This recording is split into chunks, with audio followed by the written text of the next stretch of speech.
Williams here, shown here rather wrinkled by now because I've been doing simulations for about 45 years now.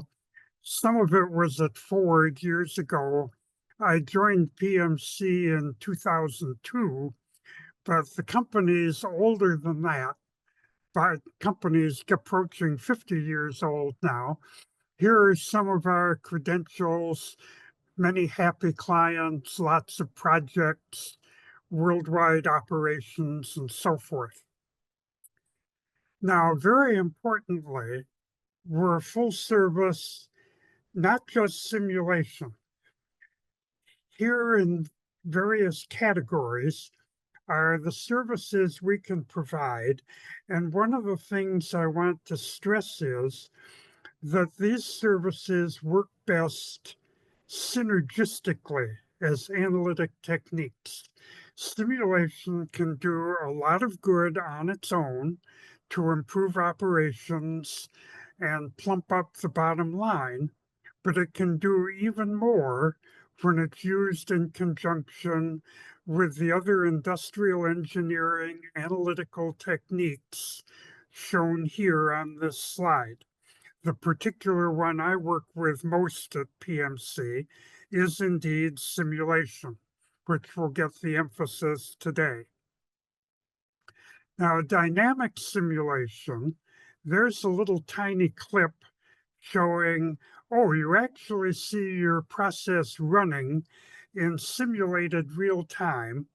But even aside from this, a little video clip, here's an actual little tiny model.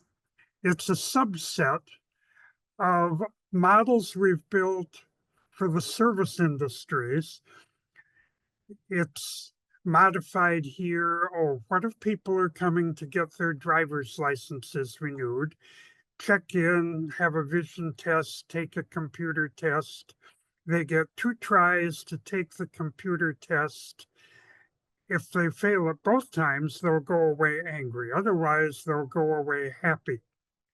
And this is a very simple animation built with almost no incremental effort over building the model. The little green triangles can represent people.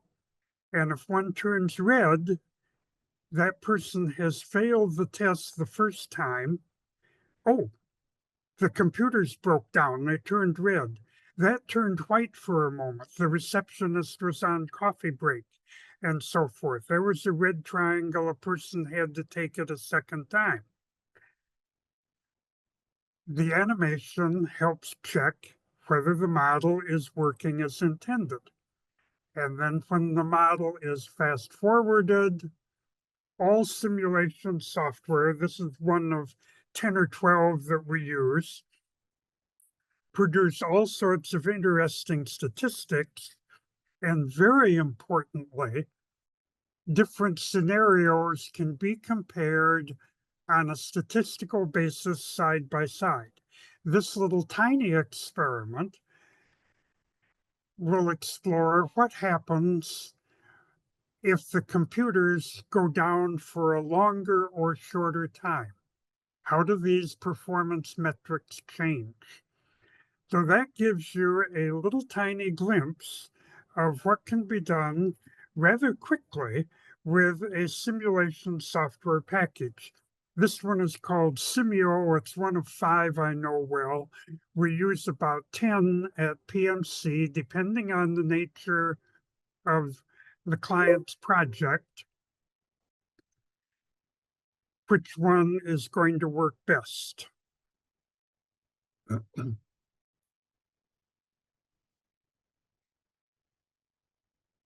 So consider simulation as a digital twin. In order to use simulation, you may very well have a process that's already in operation, but not working as well as it might. Or maybe it's going to need revision because of new products, new production techniques, increased competition, different sales mix, and so forth. It's very expensive very time-consuming, very risky, and very disruptive to stop what you're doing to, for example, install a new machine that may or may not do any good.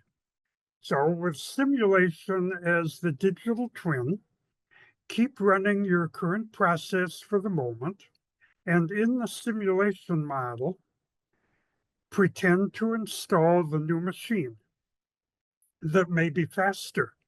It may have less downtime. It may be repairable faster when it does go down. How much good would that do? Would it be worth the expense, disruption, time required, and so forth to install the new machine?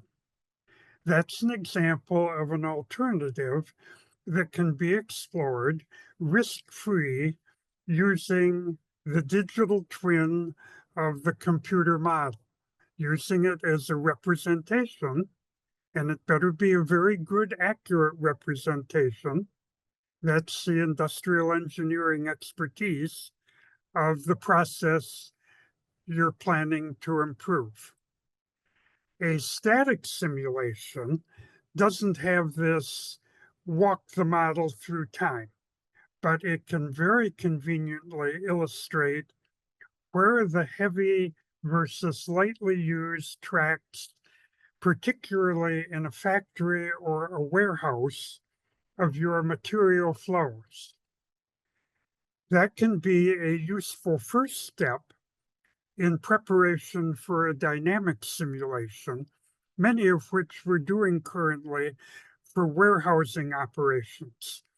When you get to the dynamic, you can consider these safety factors, parts and people, workflow, and so forth. So the dynamic simulation goes static simulation one better. You just saw a little tiny example in real time of a dynamic simulation running. And the dynamic simulation is wonderful at exploring dynamic interactions. For example, it may not do much good to add new machine A by itself. It may not do a great deal of good, not worth the cost, of adding an additional worker at operation B. But it might be true, and simulation will tell you if it's true, that you can get an enormous improvement if you do both of those things, completely clearing up what was a bottleneck that might have been incompletely understood. Dynamic simulation is extremely powerful at detecting hidden relationships of that sort. So in a typical project, the client might have 3 or 4 new ideas to try out. Well, if there's 4 new things like the new machine to try out, and either one is either implemented or not, that's 2 by 2 by 2 by 2, 16 alternatives. Those 16 alternatives could be put in a simulation model, like that little experiment you saw, or its equivalent in other software, and run side by side by side by side very quickly and very effectively. Which of these collection of choices is going to be optimal for you? And that gets into these reasons, what if, for dynamic simulation, and why use it. These points emphasize manufacturing, warehousing, and supply chain. They can often be equally applicable to things in the service industry. Healthcare, like hospitals, emergency departments, urgent care clinics, and so forth, have become very heavy users of simulation. And so have public installations like planning bus routes, airports, railroad shipments, and so forth. These are typical manufacturing challenges our clients tell us about. I've mentioned the changing market mix. Expensive resources should not be underused. However, if they're overused, you are likely to get enormous queue buildups. The sweet spot is often considered to be about 80%, at least in the operations research textbooks. Simulation can help you approach that optimum point. Batch sizing and sequencing, and very closely related in many contexts, reorder point and reorder quantity. Simulation can also help evaluate different operating procedures and attack problems like inopportune, overly frequent, overly long downtimes that can lead to heavy overtime costs. So here are the things, as you've seen in that little model and indicated here. There's going to be variability in your real system. Arrival of orders, arrival of customers, shipment times, downtime occurrences, time to repair the downtime, all of those have statistical variability. Simulation can model that very powerfully, and we have auxiliary software that will take the input data I made reference to and analyze it for those statistical patterns to give the simulation model the most accurate representation possible of the variability in the client system. And here again, last point, the animation that is provided along with the model is very helpful for client understanding and comparison of alternatives. And if the model has a bug the first time, the animation is very likely to expose it. In some of our other webinars, where we go into more detail on the technical aspects of simulation, we discuss in detail verification and validation. Yes, they're very similar. No, they're not the same. And the analysis takes place both at the front end, looking at the raw data that's going to be put into the simulation, and looking for statistical significance when comparing output predicted by the simulation for the various alternatives when you do the experimentation. So simulation can add all these values. There's an example picture, and we're looking for some more. Over here, there's the Simio that I demoed. Here's some of its alternatives. And there's even more than will fit on the slide. Over to the left is a key point. The very best time to use simulation, and it can be one of the most challenging times, is when the new factory or warehouse or transshipment facility or hospital department or whatever it might be is on the back of a napkin, as the saying goes. The earlier the model is built, the more enormous its return on investment can be. But even at the operational phase, if you already have a system that's in operation but needs to be improved, continuous improvement, simulation will help you do that. As I mentioned, I've been working with PMC since 2002, and I've practically never seen lower than a 10 to 1 return on investment from a simulation project. Every now and then we get up to 100 to 1, and that's likely to be when the facility is still under design. We have a slab of concrete. Where should we put the machines? These are some of the simulation packages we provide, best one for the project. And these are many of the things for all the other industrial engineering analytical techniques that we also provide by some of my colleagues. Simulation can go even more in detail. It's not my own area of expertise. We have other experts on it. At the robotic level, the individual robot, the individual work cell, and the results of that simulation can then be inserted very profitably into a discrete event process simulation done with one of the softwares I'm familiar with, like Simio, ProModel, Witness, Arena, Simulate, and so forth.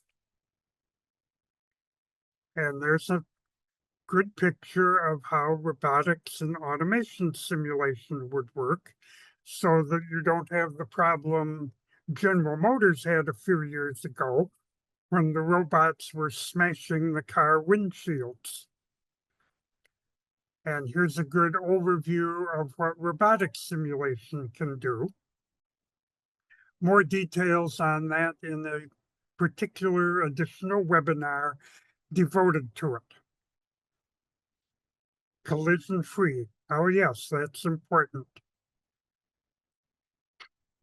We also provide, and simulation works very well with, ergonomic, the science of work measurement. How stressful is the work? We have software, Jack is one of the most famous ones, that will measure ergonomic risk. And the results of those simulations, the constraints imposed by avoidance of ergonomic risk, can likewise be inserted into a process simulation. This is getting increased attention among many of our clients worldwide, especially in hot climates, where the need for worker rest breaks, hydration, reduction of exertion, and so forth are rapidly becoming much more important. And these are some of the very clear-cut benefits of ergonomic studies in the workspace. For example, and one often in the news, avoidance of carpal tunnel syndrome or similar repetitive strain injuries to your workers, because your workers and their morale is one of your most important investments.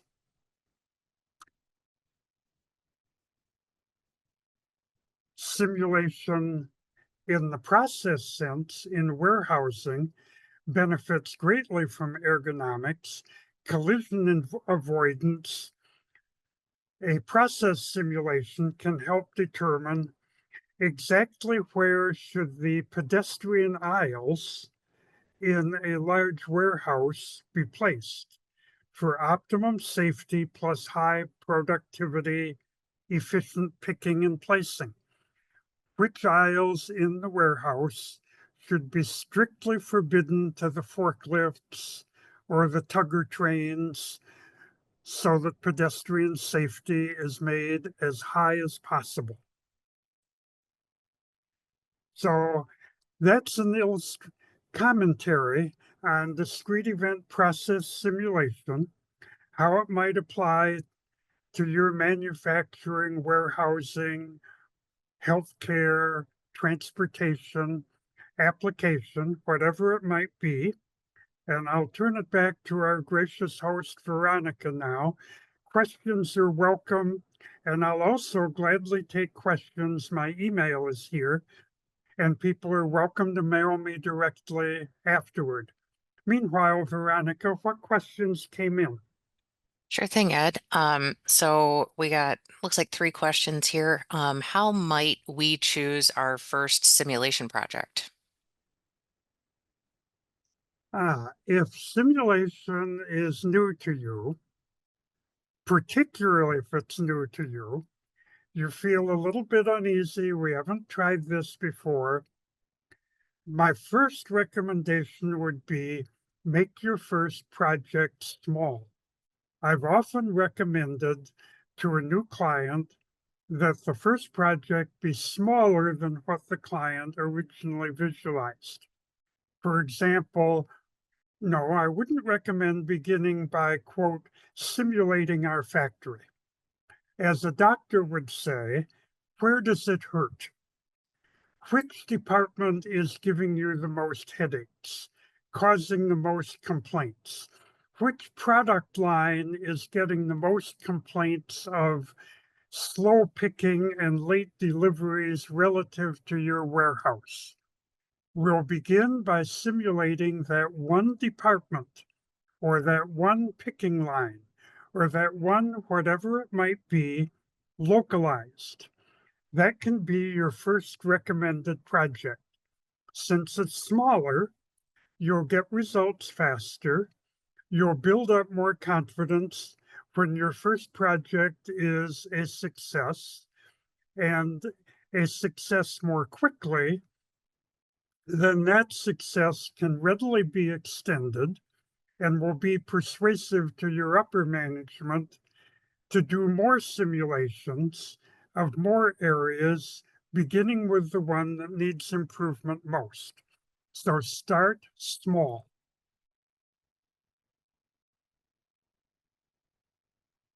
Okay, thank you so much, Ed. Your next question, what is an example of simulation working synergistically with the other analytical techniques you've talked about? One of them is the ergonomics. Ergonomics might suggest which aisles in the warehouse should be restricted, no forklifts allowed so the pedestrians will be safe. The discrete event simulation can then animate the warehouse on that assumption. Presumably, there will be some slowing down of the picking or the output. How can that be minimized? Could it be counteracted with different picking sequences? How much might it be helped by buying and using a larger number of forklifts or giving them different routes? Likewise, a work measurement study may indicate at a certain point, it's vital that we have two people on this operation because there is a heavy lifting component, team lift. So maybe another worker needs to be hired to help with that one part of the operation, but will not be fully busy doing that one operation alone. There may be four alternatives for where that worker could also be used in an auxiliary way at nearby operations. In a process simulation, let's put those four or five alternatives in a model and answer the question, what additional responsibilities, in addition to helping with the lifting, should this worker be assigned to maximize his or her contribution to overall productivity? That would be another synergistic example. Thanks so much, Ed. It looks like you have one remaining question here. Uh, Can you give us an example of using simulation to assess a change that might be inexpensive versus should you buy another expensive machine? Yes, the first thoughts of newcomers to simulation are, oh, we really need to use it because of a high stakes decision. like buying a new expensive machine. But one that came up just several months ago went like this. The main worker is known not to be able to keep up with the incoming work at rush hour, although that worker can keep up with the work most of the time. So we'll have a backup worker at rush time. And that backup worker will be called away from some ongoing backup work. In this particular case, it was restocking type of work. Come up to the front and open up another cash register, this being a service industry context. The simulation approached the following question. How long should the line get as rush hour ramps up before the backup worker is called forward to get the line back down to proper size? And how much should the line shrink before the backup worker is told you can close the second register now and go back to your restocking operations so that they don't fall behind in the long run? So the operational question was simply conceptually, when do you move a worker from an ongoing background task to a help with the rush hour assistance task? When do you call the worker forward? For example, when the input line has reached 4, 5, or 6, does the input line have to get back down to 2 or 3 or 4 before you send the worker back? That produced 3 by 3, 9 alternatives that the simulation model explored and picked the best one for exactly when do you call the worker out and send back again. It was simply operational, no new equipment or investment, but it also reminds upper management, oh, isn't it nice we have this worker cross-trained so that he or she could do two tasks? Simulation additionally drew attention to the value of the cross-training that had already occurred and might occur in the future.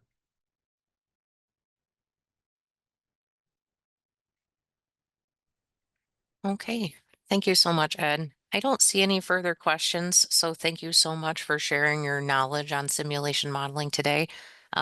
If any attendees have any questions, feel free to email Ed, and we will be sending you a recording of this webinar. Thank you so much for your time today, Ed. Like Alrighty. Thanks so much, guys. Have a great day.